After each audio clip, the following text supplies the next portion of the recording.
The following program is being brought to you on the Voice America Business Channel. For more information about our network and to check out additional show hosts and topics of interest, please visit voiceamericabusiness.com. The Voice America Talk Radio Network is the worldwide leader in live Internet talk radio. Visit voiceamerica.com. The views and ideas expressed on the following program are strictly those of the hosts or guests and do not necessarily reflect the views and ideas held by the Voice America Talk Radio Network, its staff, and management.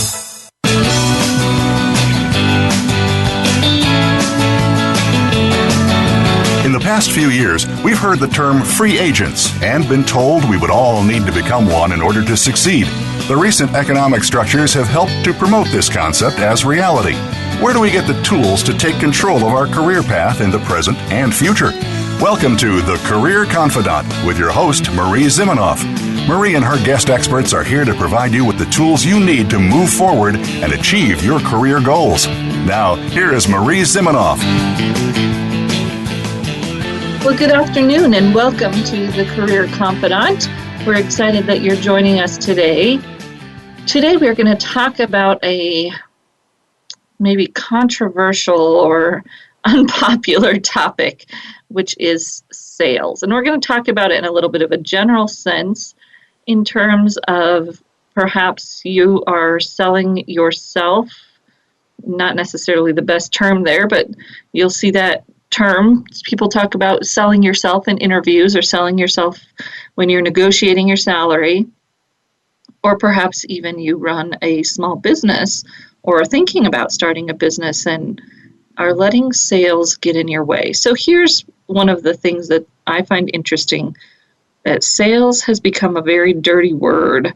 We're afraid of salespeople, and most sales trainers who are any good at their job start out their sales training by really thinking about perception of salespeople and how negative it is, perhaps more than it was in the past, or perhaps it's always been so negative that we automatically, when we feel like we are being sold something, we kind of retract and stop participating in a conversation.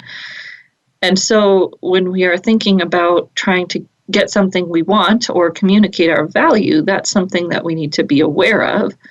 However, I also think it makes us afraid to sell, which isn't always in our best interest, because sales doesn't have to be slimy, right? The sales process is not set up to be that way, doesn't have to be anyways. And all of us have to sell to achieve what we want. Again, whether it's communicating your value in an interview or in a performance review or a salary review, or communicating your value so that someone wants to do business with you, we're all in some kind of sales at some point in our life, and that doesn't have to be a horrible thing. So we're going to talk about some of the basics today that get in people's way, and I'll probably share some things that come from one of my favorite sales trainers, who's Don Overcash at Sandler Sales here in Northern Colorado. And perhaps you have your favorite salesperson, whether it's Zig Ziglar or whoever it might be. One of the best sales techniques, if you will, it's not even talking about sales, is some of the Dale Carnegie work.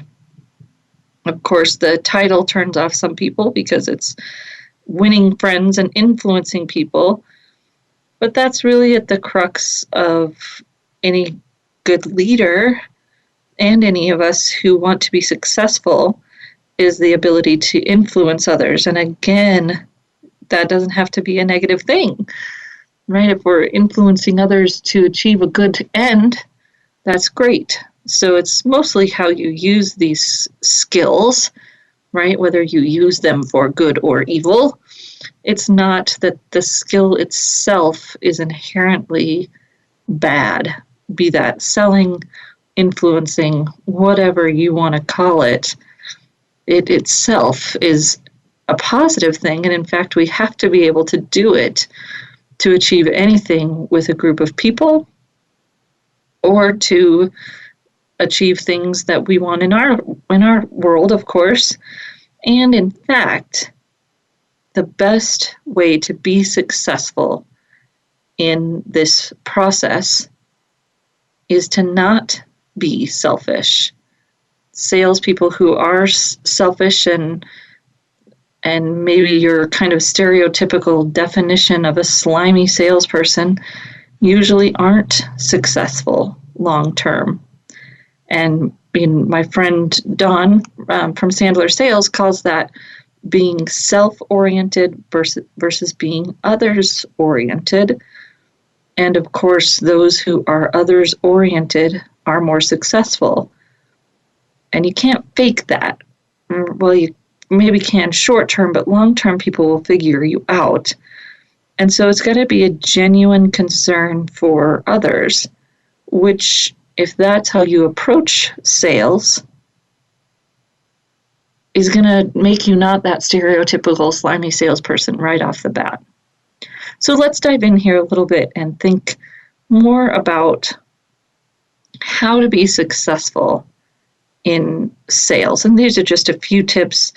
You can get a lot more, but I would encourage you to seek out resources that focus on this very transparent process, if you will, that is focused on building relationships and trust, which most good salespeople do talk about.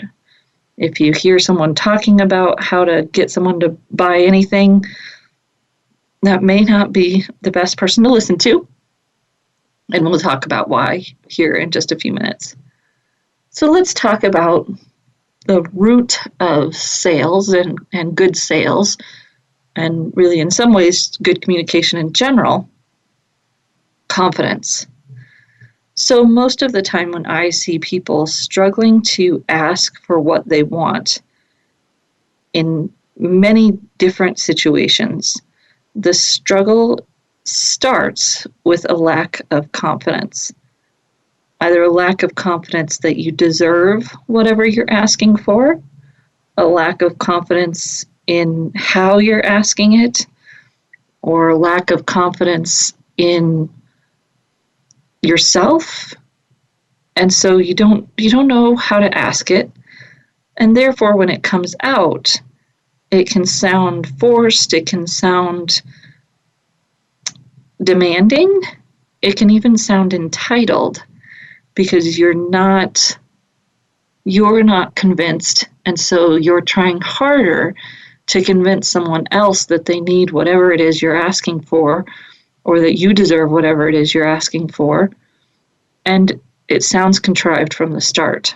So this often happens to people in salary negotiation, for instance, because they'll go into the situation not quite comfortable saying the number that they want to say or asking for what they are asking for. And when you're not convinced, it's hard for the other person to be convinced.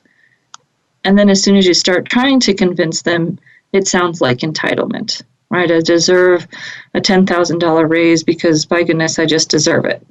Well, you're probably going to need a little bit more behind it than that. And if you're confident and understand the rationale, it'll be easier to say that rationale. So that might be considered confidence in what you sell. For those of us who are in the job search world, that might be, selling yourself. And may seem silly, but this is one of the areas I see people struggle with the most, is that they can't sell themselves in a job interview because they've lost that basic confidence that they need through very realistic things that happen to all of us, whether that's being laid off or being put down repeatedly by people that we worked with. We all have these pieces of work that have eroded our confidence. And so when we walk into the room even though we may be trying to fake it, the reality is we're not confident in what we deserve and what our value is. And so again, it just doesn't come off well.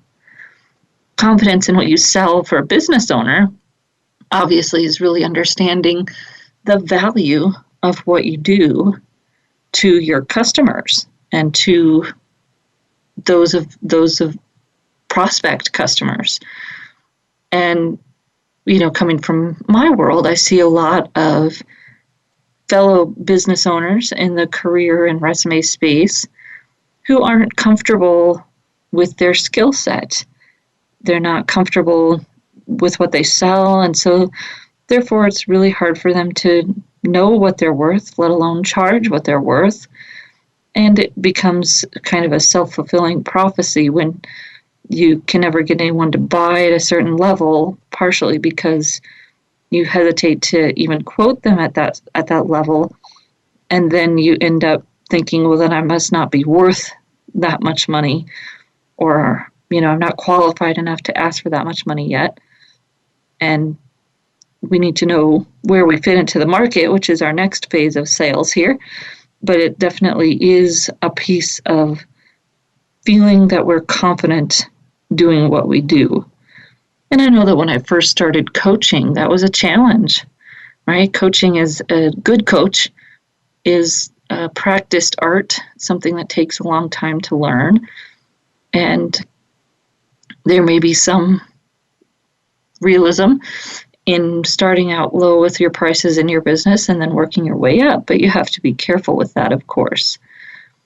And if we're selling a service that is priced in a market set by us, whether that's dry cleaning or whatever your business might be a little bit easier in some ways, but then some of the other aspects of sales may be more challenging.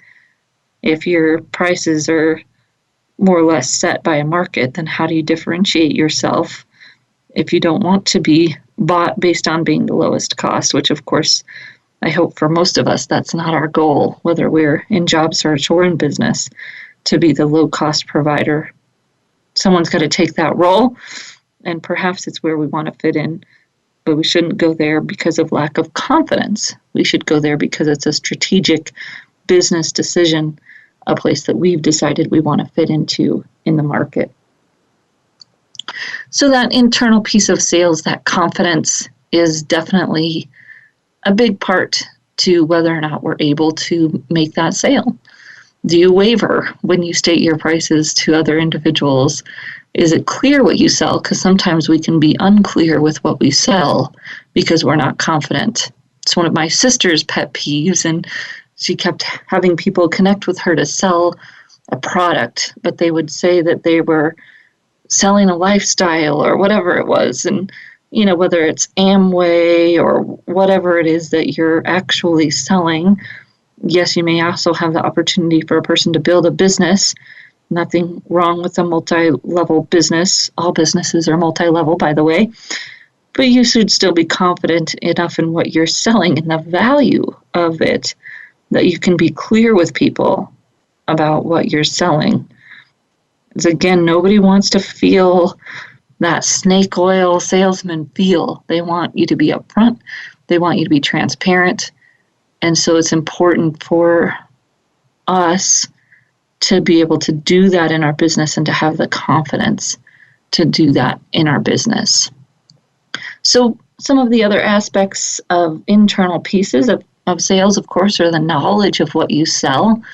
And we are going to talk a little bit about that and then go into some of the external pieces, how your research and your market knowledge plays into your sales success. So we'll be right back in just a few minutes.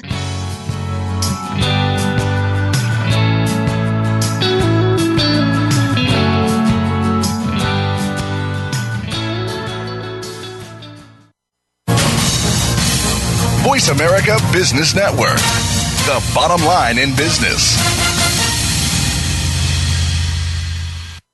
You You know that the career landscape has changed and that you need to be proactive about managing your career. You can have the foresight, skills, and confidence you need to take charge of your career and seize opportunities. A strategic advantage and career expert, Marie Zimenoff has helped thousands of leaders like you get focused, get found, and get hired. Visit getcareersmart.com to find out more. That's getcareersmart.com or call 800-521-2080 to schedule your complimentary consultation.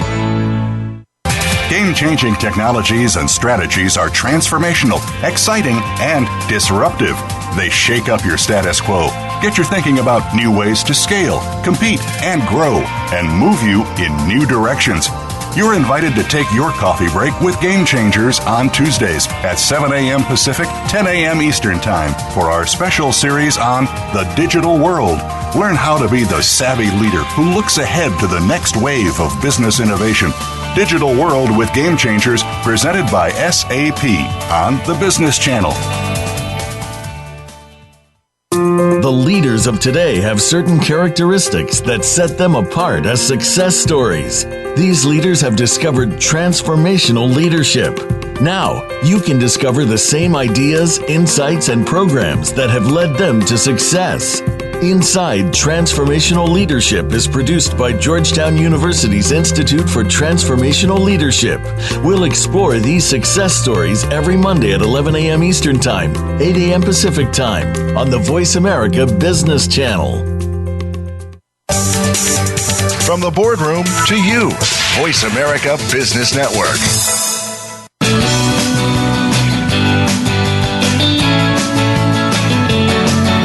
You are tuned in to The Career Confidante with Marie Zimenoff. If you have a question or comment for Marie or her guest today, please call 1-866-472-5790. That's 1-866-472-5790. You may also send an email to marie@astrategicadvantage.com. Now, back to The Career Confidante. Welcome back to The Career Confidante, and today we're talking about sales. Perhaps an unpopular topic, but so necessary, as all of us at some point will need to sell, influence, whatever you want to call it, someone to get where we want to go, to make an impact, to get a salary increase, to get a job, whatever it might be in our business or in our career. So we've been talking a little bit about this internal piece of sales, the confidence that you have to have in what you're asking for, the value you provide, and the price that you're commanding, or whatever it is that is part of your sale, if you will. And of course, also having knowledge of whatever you're selling, especially if you're in business, is very important. And the knowledge that you can share to someone in language that makes sense to them in a way that's unassuming, that's not forceful, right? That ability to just say it without needing to sell it. And I would say that that's the last part of this internal piece around sales, is the desperation, or whatever it might be that you want to call it. But typically people have trouble with sales when they're feeling like they have to make a sale. Number one issue that causes is it prevents you from being, as we talked about at the beginning, what my Sandler sales guy would call others oriented. You can't be focused on figuring out if what you're selling is really the best thing for the person sitting across the table if you're focused on yourself and desperate to make that sale, desperate to get what you need. It's not going to work. And you can see this play out, of course, in a job interview. When you're desperate to get that job, you're, in essence, desperate to sell yourself. And that is not appealing to anyone. If you're desperate to get that salary increase, you're probably going to be too forceful and not think about how the reasons for that increase fit for the employer and the value that you bring, not going to communicate that in a good way. And of course, if you're in business and you're feeling the pressure to make the sale, perhaps you need to get a new client this month or whatever it might be, the person on the other end of that call or email or sitting across the desk from you is going to feel that it's about you, that sale, that the thing that you're talking about is not about getting the best thing for them. It's not about figuring out what works for them. It's about making you money. And because we are all turned off by salespeople somewhat naturally today, they're gonna turn and run, right?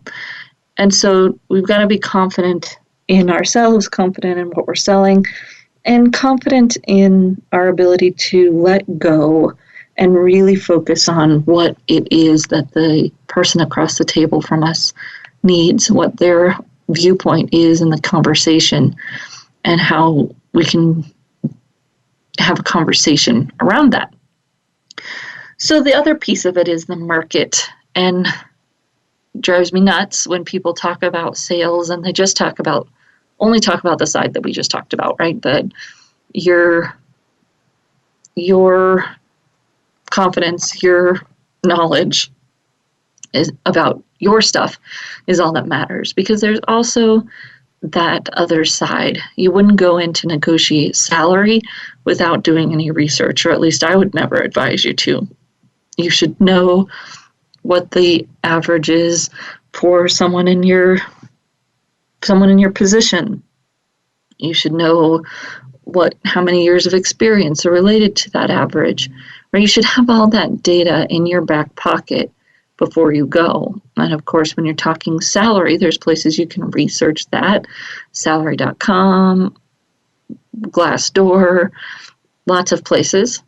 If you're looking internally, you may have a salary tool or a compensation schedule, whatever it is. You should know those things before you go in. Not that that means you feel like you have to stay within those bounds, but at least you know what the bounds are and can talk about why you might deserve more than the top or whatever it might be that you're going to ask for. You're prepared, you know what the market bears. Just like a company when they price their product, right? They price that product based on research. They don't price that product out of thin air. If they do, they fail. They may decide to position themselves higher than the rest of the market, but then of course their sales and marketing strategies are going to be focused on communicating why that additional value is inherent in what they do. Why should you pay that? Versus just picking something out of thin air and thinking that, oh, people will pay this, or this is how much it costs to make it, so this is how much we think we should pay it or charge for it.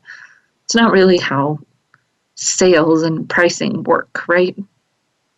So if you are in business, it's important to know what your market looks like. Who are your competitors? What type of person would buy whatever you're selling instead of a competitor?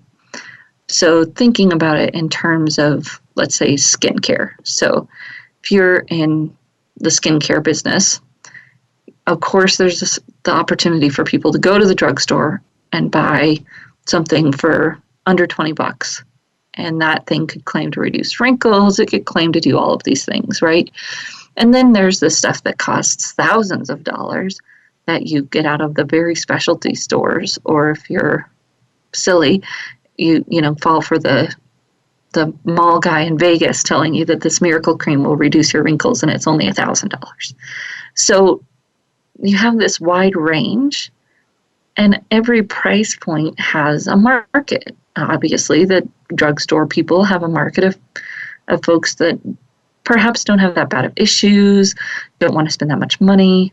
And then your high-end people have a market of people that either have a lot of money or that know that this is important, or that know this kind of thing works and it's important. And you have everywhere in the middle. So when you're deciding what you want to be, let's say, how you want to position yourself in the market, it's important to know all of those options. If you're a project manager, for instance, there are going to be some markets that are more lucrative and some markets that don't pay as well. That may be based on location, that may be based on type of company, and there are going to be pros and cons each direction, just like there are for those skincares. But it's just knowing those and making that decision, but mostly knowing who your market is, because that's going to be driving your messaging and your sales process. So if I don't know who my market is, then I struggle. So for resume writers, for instance, resume writers charge anywhere from $200 a resume to $2,500 a resume, huge range. And if you are at the $200 range and you think you want to move up, you have to realize that to charge more, you have to access a different market. There are certain people that are willing to pay more for a resume, and there are people that aren't. And your marketing has to adjust to hit that new target audience if you're wanting to increase your prices. It's going to be a targeted effort on your part. It's not just going to happen by magic, just like our project manager. So that piece of pricing, that knowledge of your market and how you want to position yourself within your market is very important. It is based on you and what you do and what your strengths are, but then it's figuring out how that relates to what's out there in the market and the market need, and how does that change where you look, how you communicate. All of those pieces are going to have to change based on that target audience that you define. And this isn't too different than when we talk about job search and the job search process, right? Where you connect with employers, how you connect with employers, how you write your resume. All of those pieces are going to be most effective if they are dictated by your target audience, not just by your focus, your skills, where you think you want to go. Again, doing those things in a vacuum is usually ineffective because different audiences want to be communicated to differently, and if we don't pay attention to that, our message falls flat or perhaps even gets annoying. So how do you determine those market needs? Of course, there's research that you can do, but then this is really where the stereotypical sales process starts to fall apart, because any good salesperson that I've talked to and my sales trainer at Sandler emphasizes the importance of questions, right? That your main job as a salesperson is to ask great questions and to really understand the need. And I have some counseling friends that always are aghast when their profiles of what types of jobs they'd be good at include sales. Well, that's again because our mental picture of sales is so different than what actually works well. A good salesperson is able to ask great questions, just like a good counselor, and that may throw our perception of what sales actually looks like and how it sounds. So we're going to take a short break, come back in just a few minutes, and continue our conversation about becoming an effective salesperson. We'll be right back in just a few minutes.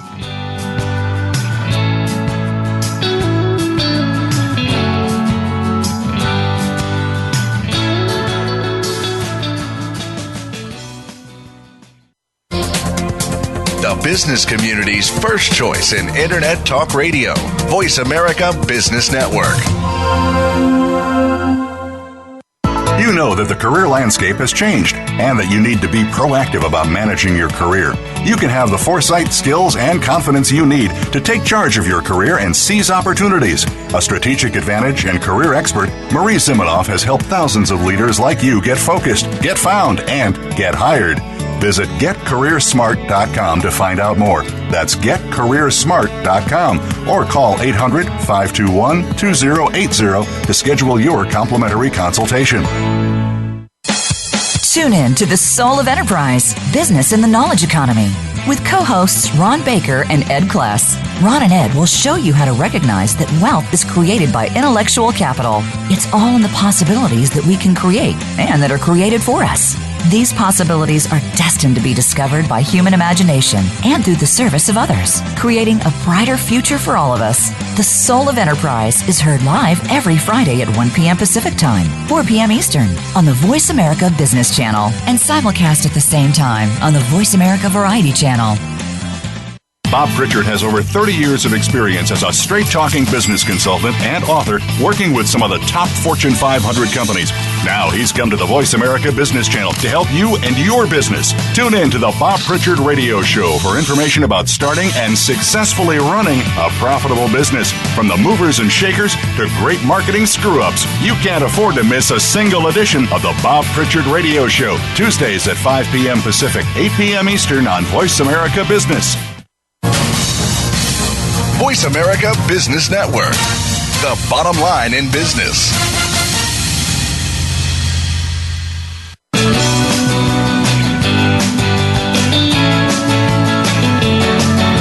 You are tuned in to The Career Confidant with Marie Zimenoff.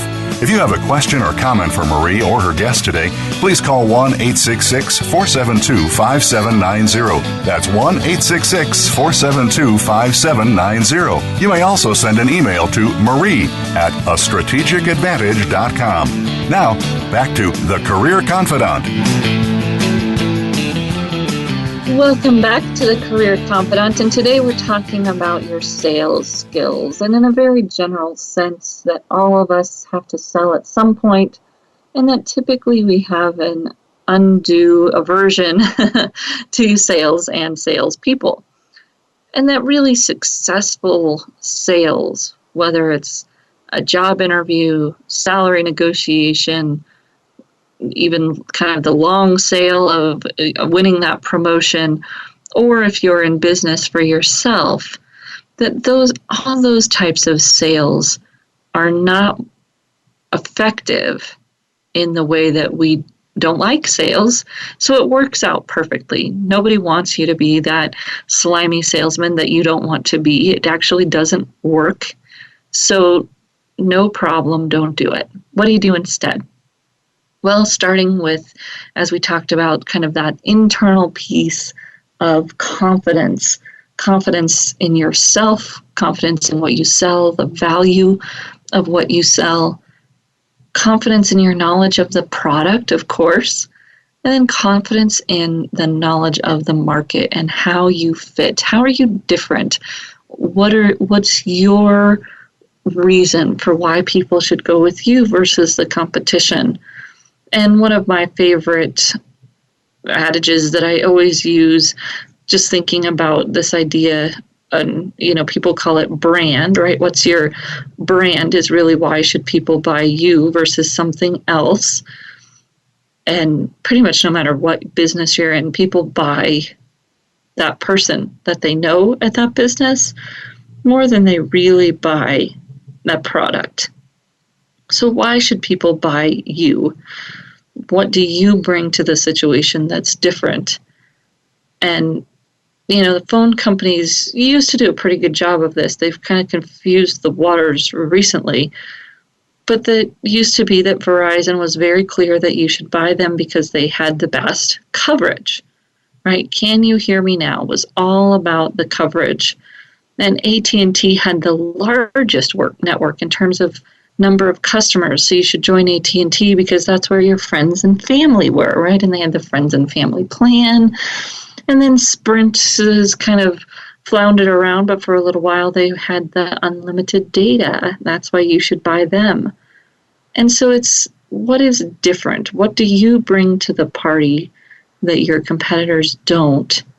That is part of your confidence, your brand, your market knowledge put together with your self-knowledge. How do you stack up? How do you stand out? And then we look at really what makes sales work, and that's relationship. So your ability to build rapport, to really understand the needs of that person sitting across from you, and to focus on them, not yourself, that's going to be at the crux of a good salesperson. And, people call it trust, and then lots of people, but, the one I know that I get it from is that trusted advisor, and that comes from the Sandler sales. People really do spend more money and are willing to put more money into something that they understand, something that they believe in, someone that they believe in. They believe in the thing because they believe in you. And so in my business, we talk about this in terms of moving from kind of being a commodity seller to being that trusted advisor. So you could go out and buy a $200 resume from anyone, and it may just be a commodity. You're getting that product.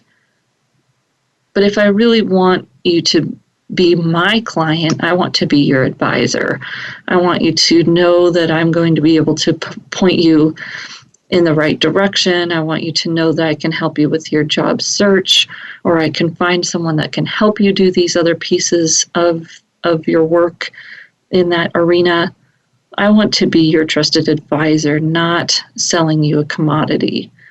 One, I want to be that, of course, because I can charge you a premium for that. And two, I want to be that because that's how I prefer to work. Of course, there are professionals in all fields who prefer to work in different ways. Some of them may want to be a commodity seller, and they're going to price themselves in the market that way and differentiate themselves that way. But you don't have to. You can, but you don't have to. And especially for a job seeker, that can be a challenging road to hoe because, of course, if you're saying that someone should hire you because you're the cheapest, that may not work out for you long term if that's where you're at with your job search. So moving from that commodity seller to a trusted advisor is really about, one, having that focus on the other person, right? Really being that advisor means that you are open to the fact, perhaps, that you are not going to be the best option for everyone. And so if you're really their trusted advisor, you're going to give them feedback, give them direction, and then perhaps occasionally even say, well, it sounds like you don't need everything that I provide, or you don't need what I provide, or perhaps this person in my network would be a better fit for you. That's the beauty of being a trusted advisor, is that one, you don't have to take on clients that aren't a good fit for you because you can feel good about making referrals to other people.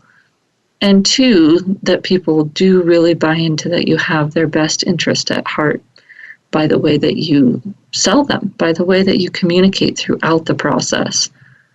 And so, in a job interview, this may look like you asking great questions and really trying to determine if you're the best fit for the company, not just trying to sell yourself for the position. And that's always a very challenging road to take. It sounds easy, but of course, when you need a job, or even the idea of that job sounds so great, you have to slow yourself down and really pay attention to if it is what it sounds like it is, if it fits, if it works for both parties, right? That's the important piece here. And we can't get too hurried in selling ourselves. And one of the gentlemen, and I understand where he's coming from, and this is not what he means, but we often talk in my business about winning the interview. And there's a challenge there, right? Because I don't want you to get so focused on winning that you miss the main point of the interview, which is to discern if that's a good fit for you or not. And of course, in the sales arena, again, our relationships suffer when we are focused on getting the sale because we need money. Our relationships might suffer if we're focused on getting the sale because we need to hit our quota. Right? There's a lot of those pressures, internal or external, that may get us off course and in the end hurt our ability to actually close the sale.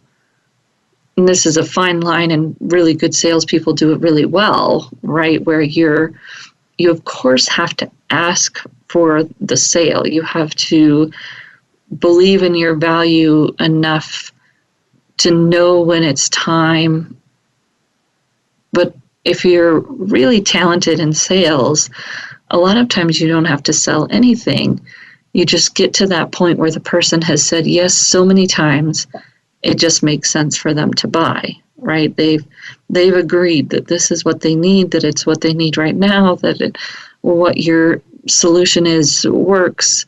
They've already agreed to all of those things, so that by the time you get down to talking numbers or talking sales, they already have agreed that they want it. And that's the beauty of a great salesperson, right? Being able to ask the questions, ask them in a pattern that moves towards that conclusion. But again, I think does it in a transparent and really others-focused way, so that it never feels slimy or pushy. Because the moment that it does, you're sunk, especially if you're dealing with the general public. If you're in a corporate situation where the person's used to negotiating, you might have a better chance.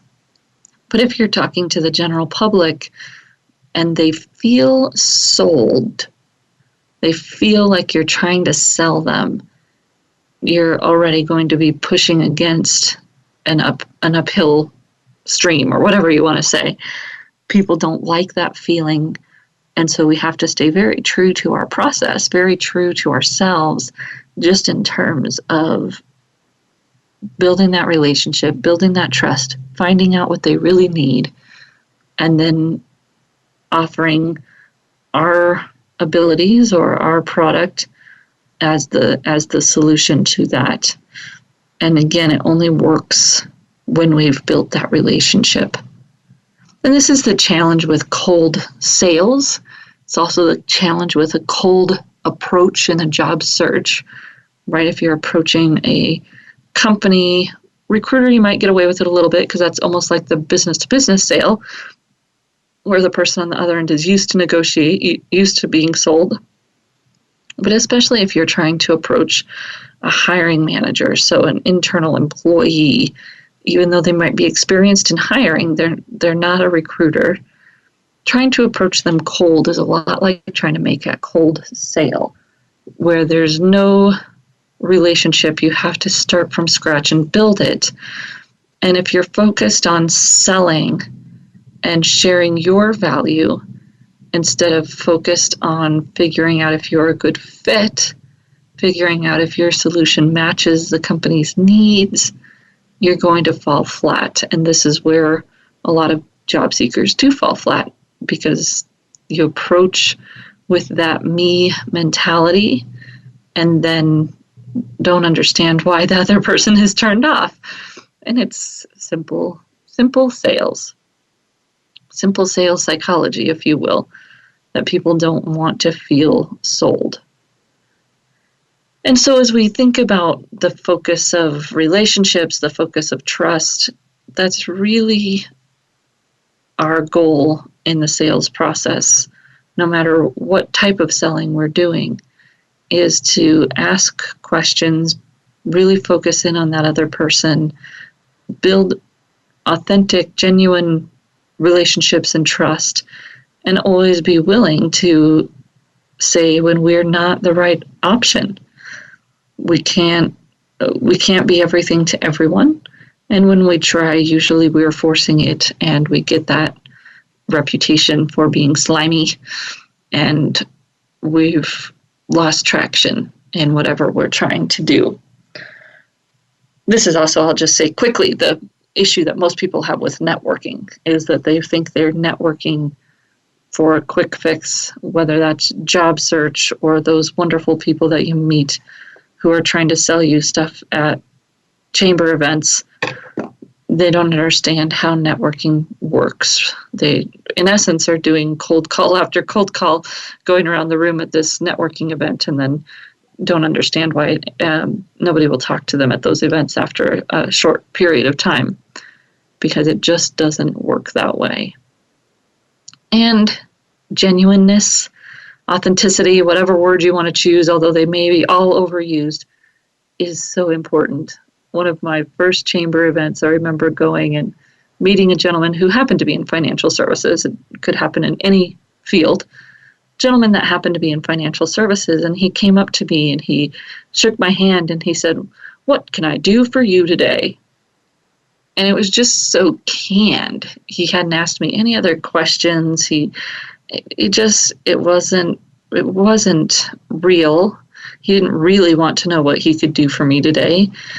And it just felt slimy, right? It was one of those things where you just wanted to go and wash your hands, because you could tell right away it was all about selling you and finding out something that they could, quote unquote, do for you. But really, what could they sell you? And so when we approach folks in networking or in sales, it's going to be that genuine piece of really trying to figure out what they want, what you're looking for, and how you might bring value for each other. And it's a networking point that many individuals miss.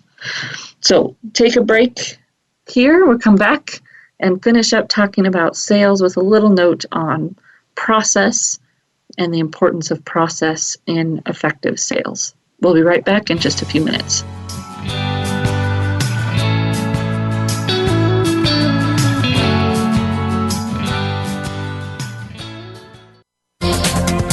The business community's first choice in Internet Talk Radio. Voice America Business Network.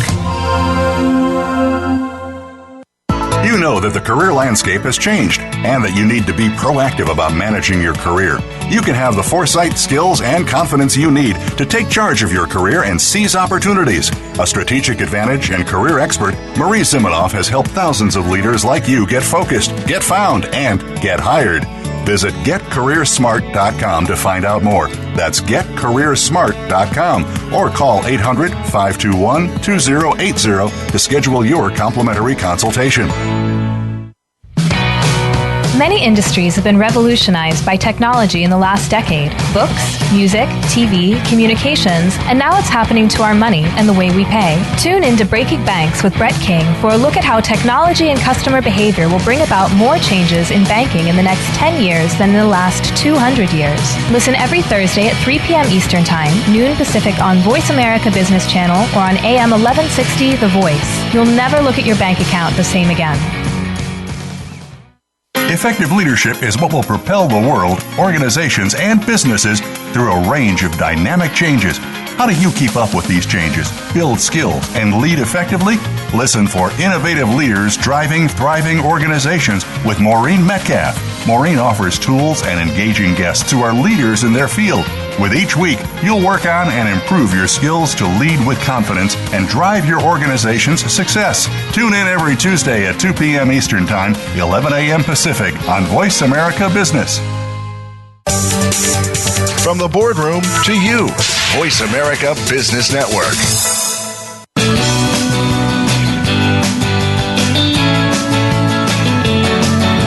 You are tuned in to The Career Confidant with Marie Zimenoff. If you have a question or comment for Marie or her guest today, please call 1-866-472-5790. That's 1-866-472-5790. You may also send an email to marie@astrategicadvantage.com. Now, back to The Career Confidant. Welcome back to The Career Confidant. Today we're talking about how to be a better salesperson. No matter where you are or why you're trying to make that sale, whether it's a new job, an interview, or perhaps even selling something, an idea to your boss, your company, your group, how can you be most successful at that? So we've talked about the importance of building trust and really understanding that great sales come from that relationship and the authentic desire to know and deliver what might be best for whoever you're selling to, and asking great questions and how it gets you there.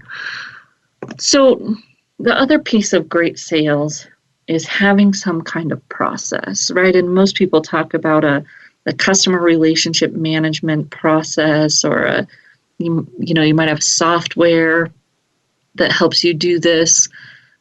But the real idea behind this process piece is that we have to balance and perhaps even focus in on a little bit more follow-up and delivering to our current or former customers versus hunting, if you will, hunting down new ones.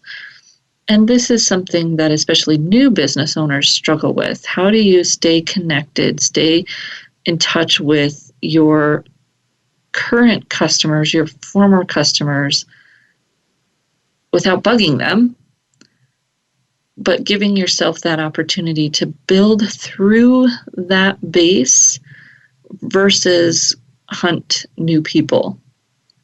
And this is one of the places where people can misuse social media. People always say it's social media marketing, but the truth is that social media fits somewhat in the filling your funnel phase, if that's what you want to call it, although we can be careful about how much we worry about filling our funnel, because then there's that other phase, which is connecting and staying connected to your ambassadors, right? You want to build people who are ambassadors of your product, your service, your company.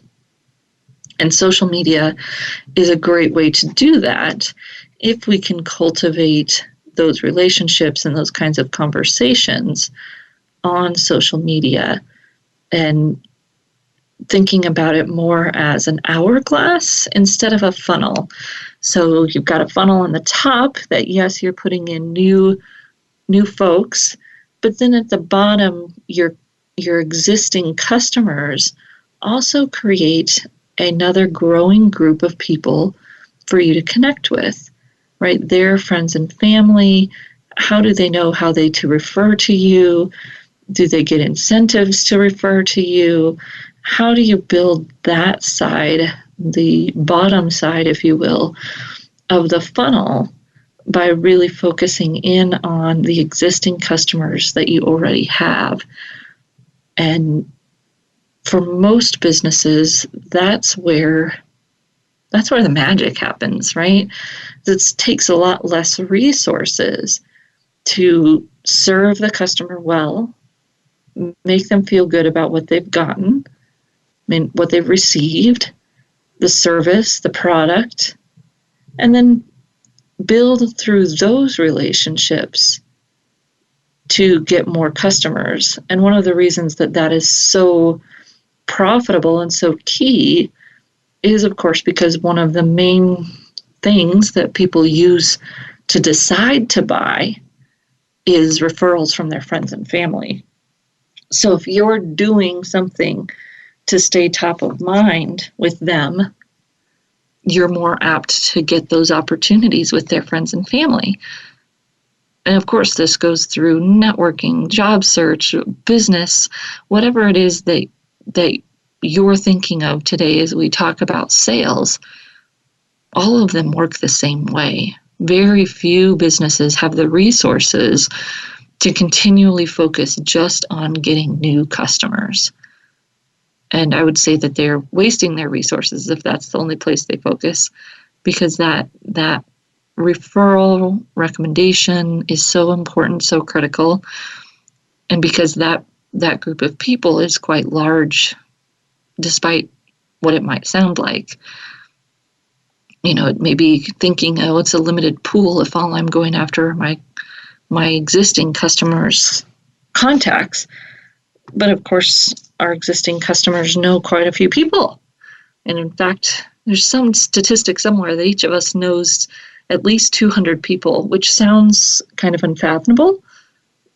But if you really sit down and start thinking about it, it's very possible. And then when you think about the reach that they might have on social media, which of course is going to go beyond even just the people that they know, that reach could be quite large. And so how do you build people into brand ambassadors for you or for your company? As an individual job seeker, you may do it through maintaining relationships and going to conferences, speaking to conferences, continuing conversations with suppliers and vendors, and really building those people into ambassadors of you as a professional, of what you do, the quality of work you do. Who knows that? And how do you stay top of mind with them? If you're in business, it's going to be those people who are your customers and sometimes even your prospects. So one of the funnest rough referrals that I've ever had was a gentleman who'd just been a prospect, and during the prospect meeting, we'd had a conversation about his resume and where he was going in his job search. And a few days later, I got a call from one of his colleagues who said, so-and-so recommended I call you. And I thought, well, that's strange. I didn't even work with him. And the person said, oh, yeah, no, he said that he didn't need that right now, but he recommended that I go with you because you were so great to talk to. And so interesting how fast we can develop ambassadors in the sales process if we're doing it the way that Don Overcash from Sandler Sales would tell you to do it. So what is your process? Whether you're in job search or in business for yourself, how are you nurturing your existing contacts? How are you nurturing your existing relationships? And making sure that you're putting the focus there instead of always on the next. I hope this talk about sales has been helpful no matter what phase you're in your business or career. And we look forward to seeing you right here back next week on the Career Confidant.